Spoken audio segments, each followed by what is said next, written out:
teman-teman, kami dari kelompok 4 akan membahas tentang besaran vektor dan gaya dalam tubuh manusia.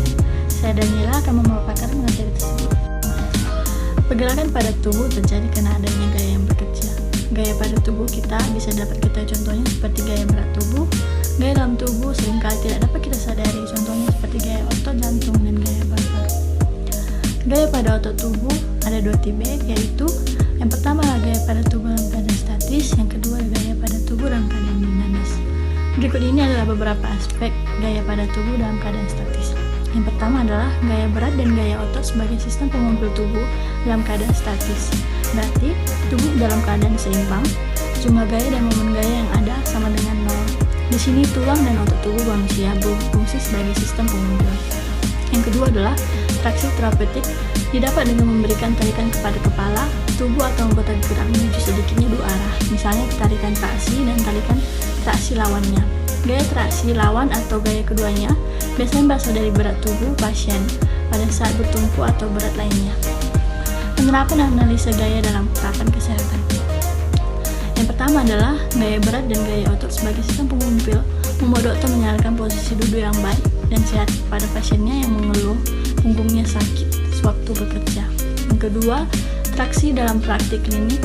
Traksi dalam praktik klinik ini adalah tahanan yang dipakai dengan berat atau lain untuk menangani kerusakan gangguan pada tulang. Yang kedua, traksi dalam praktik klinik.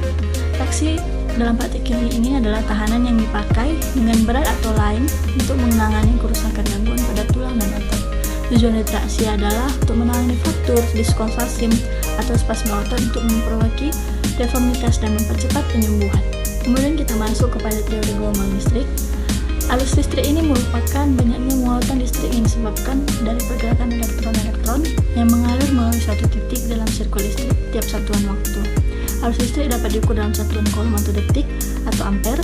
Contohnya itu seperti kehidupan sehari-hari yang berkisar dari yang sangat lemah dalam satuan mikroampere seperti dalam jaringan tubuh hingga arus yang sangat kuat 1-200 kA atau kA seperti yang terjadi pada petir. Adapun macam-macam gelombang listrik yaitu yang pertama, arus listrik bolak-balik atau AC. Arus listrik bolak-balik atau dalam bahasa bakunya disebut arus AC adalah entertaining current.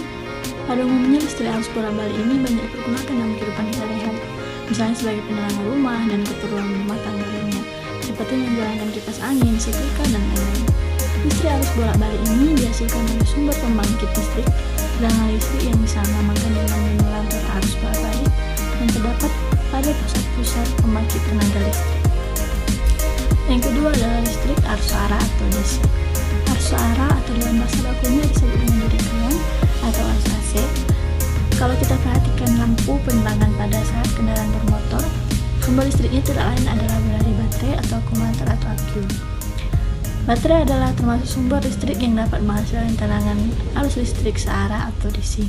Dengan perkembangan teknik elektronika saat ini, listrik arus searah atau DC dapat dihasilkan dengan cara merubah arus bolak-balik atau AC menjadi arus searah atau DC dengan menggunakan suatu alat yang disebut dengan power supply atau adaptor. Alat ini fungsinya sama dengan trafo charger yang terdapat pada handphone. Yang ketiga adalah arus dalam rangkaian. Arus dalam suatu rangkaian dapat kita uraikan. Yang pertama adalah rangkaian seri. Rangkaian seri ini adalah rangkaian listrik yang terdiri dari satu jalur untuk melewatkan arus. Yang kedua adalah rangkaian paralel. Rangkaian listrik ini yang terdiri dari lebih dari satu jalur untuk melewatkan arus. Kemudian kita masuk kepada macam-macam gelombang potensial aksi. Potensial aksi merupakan fenomena keseluruhan atau tidak sama sekali atau all or none, yang berarti bahwa begitu nilai ambang tercapai, peningkatan waktu dan amplitude dari potensial aksi akan selalu sama dengan segala macam intensitas dari referensinya. Potensial aksi terjadi bila suatu daerah membran saraf atau otot mendapat rangsangan mencapai nilai ambang. Potensial aksi juga memiliki kemampuan untuk merangsang daerah sekitar sel membran untuk mencapai nilai ambangnya. Perambatan potensial aksi gelombang atau depolarisasi terjadi apabila terdapat perambatan potensial aksi ke segala jurusan sel membran, baik sinapsis atau hubungan antara dua saraf maupun neuromial junction atau hubungan saraf dengan otot, yang memiliki kemampuan meneruskan gelombang depolarisasi dengan cara lompat dari satu sel ke sel berikutnya. Adapun macam-macam gelombang potensial aksi yaitu yang pertama, gelombang aksi potensial aksi dari akson, kedua adalah gelombang potensial aksi dari sel otot bergaris, yang ketiga adalah gelombang potensial aksi dari sel otot jantung. Kemudian Kemudian kita akan membahas analisa gaya dan kegunaannya di klinik. Gaya adalah besaran fisis yang menyebabkan suatu benda bergerak secara translasi. Teknik untuk menghitung gaya-gaya pada benda dalam keseimbangan dapat juga diterapkan pada tubuh manusia. Ini sangat berguna dalam mempelajari gaya-gaya pada otot, tulang, dan sendi. Otot dan sendi pada tubuh secara umum menjadi sasaran menahan gaya-gaya yang besar. Gaya yang bekerja pada suatu benda atau juga tubuh manusia bisa gaya vertikal, gaya horizontal, dan gaya yang membentuk sudut dengan bidang horizontal atau vertikal. Yang pertama kita bahas adalah gaya vertikal dan penggunaan klinik. Gerakan sinyal listrik tersebut memiliki kecepatan sekitar 120 meter per detik. Ketika suatu benda memberikan gaya pada kedua benda, benda kedua akan memberikan gaya yang sama besar tetapi berlawanan arah terhadap benda yang pertama. Yang kedua adalah gaya horizontal dan kegunaan kliniknya. Ada dua gaya yang bekerja pada sebuah benda dengan arah yang sama, maka total gaya yang dipolarisasi saat S sama dengan F1 tambah 2. Contoh dalam aplikasi kebidanan adalah bantuan dorongan yang dilakukan pada perut sama beri bantuan melahirkan, di mana total gaya S adalah penjumlahan dari gaya yang diberikan dari luar atau F1 dan gaya dorongan atau kontraksi yang dilakukan ibu melahirkan atau F2. Kemudian yang ketiga adalah gaya yang membentuk sudut. Gaya yang dilakukan membentuk sudut dengan garis vertikal maupun horizontal adalah contohnya saat penarikan stretcher penggunaan klinik, yaitu traksi tulang, traksi otot, dan traksi kulit. Kemudian kita akan membahas syarat listrik dalam tubuh.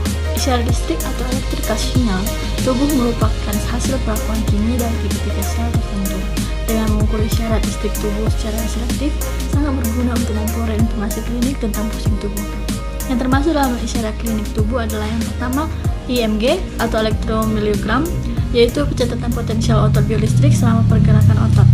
Ada 25-2000 serat otot atau sel yang dihubungkan dengan syarat via motor and plate.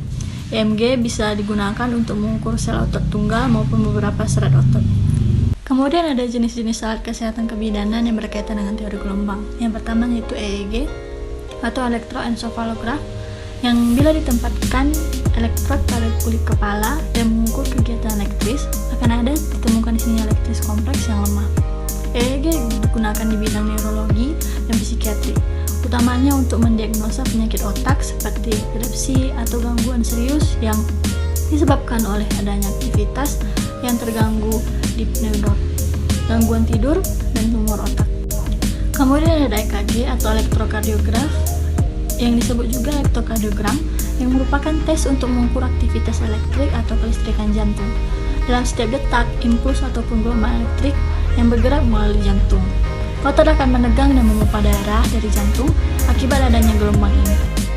Nah, itu tadi pemaparan materi yang dapat kami sampaikan. Sekiranya dapat teman-teman pahami